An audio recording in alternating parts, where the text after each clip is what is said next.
Vítajte, moje meno je Daniel Weiss a počúvate môj podcast, ktorý je zameraný na zdravý životný štýl. Venujem sa v ňom témam, akými sú chudnutie, priberanie, zlepšenie energie a mentálneho či fyzického výkonu. Pokiaľ vás podcast zaujal, neváhajte ho zdieľať a ohodnotiť na platforme, na ktorej ho počúvate. A teraz už k epizóde.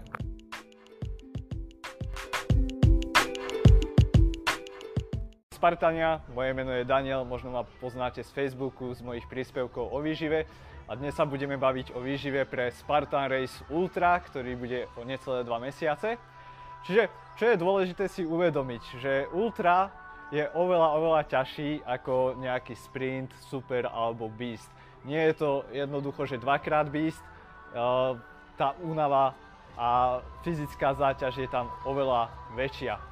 Čiže čo sa toho týka, treba si aj viac zamyslieť na to výživou. Nie len počas toho preteku, ale aj pred pretekom.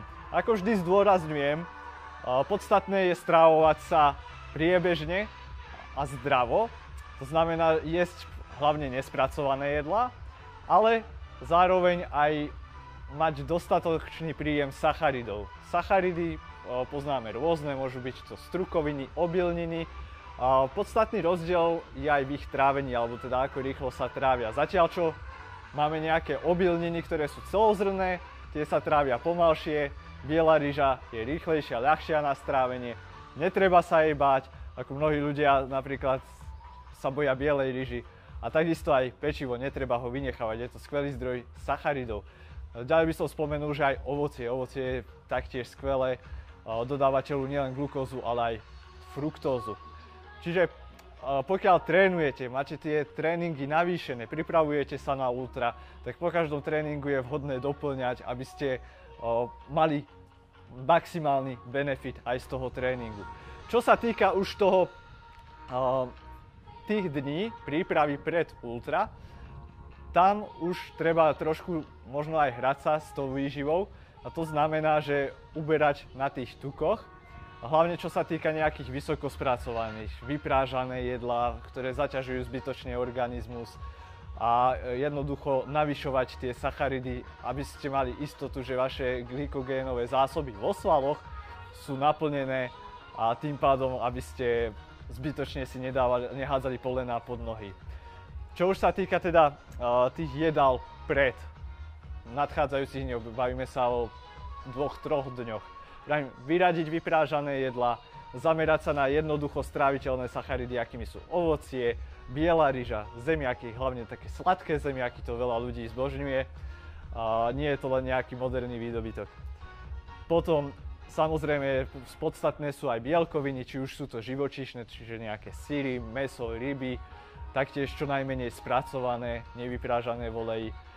A deň pred pretekom, alebo teda už to ráno pred pretekom taktiež. Dobré príklady sú napríklad taká ryža s mliekom, dá sa kúpiť, alebo môžete si spraviť nejakú vlastnú, nemusí to byť len živočíšne mlieko, môže to byť napríklad aj sojové mlieko, pokiaľ ste vegáni. Následne možno nejaký proteín. To sa bavíme možno hodinu a viac pred pretekom. Nejaké gely, tuky, môžete do toho zaradiť, nemusíte. Opäť ľahko stráviteľné, ako sú napríklad avokádo, kokosový olej, sú skvelými zdrojmi tukov. Semienka a napríklad orechy bývajú pomerne ťažké na strávenie, takže tie by som vtedy vynechal. Taktiež by som sa vyhol nejakým vysokotučným syrom alebo plnotučnému tvarohu, radšej zvoliť tú nízkotučnejšiu verziu v tomto prípade. A čo sa už týka teda tej výživy počas preteku, tam je podstatné opäť sacharidy.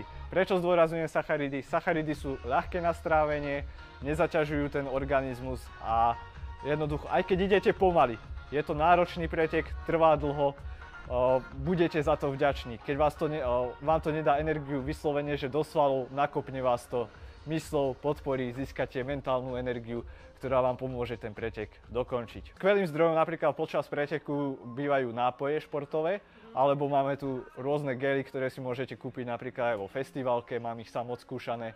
Jeden taký gel má zhruba 25 gramov sacharidov. Pri takomto dlhom trvajúcom výkone je vhodné dať si aspoň 2 za hodinu. To som napríklad aj ja dnes použil, čo znamená, že to máte okolo 50 gramov sacharidov za 1 hodinu. Pokiaľ idete vyslovene, že na výkon, tak optimálne je to tlačiť až k 90 gramom. Podstatné je ale, aby ste to neskúšali v deň preteku, lebo je to niečo, čo môže zaťažiť aj váš tráviaci trakt, pokiaľ nie je na to zvyknutý, a môže sa stať, že vás preženie.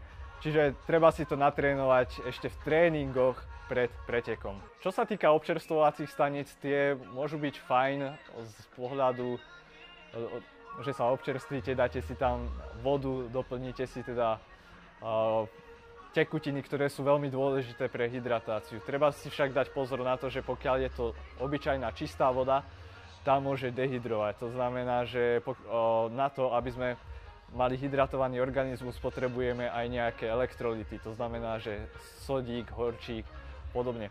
A tieto môžete si namiešať vo forme nejakých športových tabliet v nápoji, alebo si ich zabaliť aj so sebou na občerstvovačke, možno ak máte hydrovák, dolejete si vodu, pridáte si 1-2 tablety, aby sa tie tekutiny dostali aj do buniek a aby to telo hydratovalo.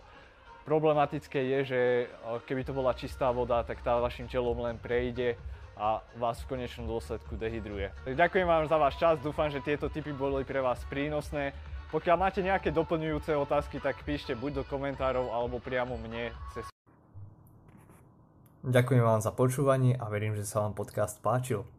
Ako vždy, doplňujúce informácie nájdete na stránke podcastu a v popise. Zároveň, ak chcete pomôcť prísť na to, ako jesť, koľko jesť, čo jesť pre vaše ciele, akými sú či už podpora zdravia, zlepšiť svoju energiu počas dňa, svoje fyzické a psychické výkony, neváhajte ma kontaktovať cez môj web danweiss.eu.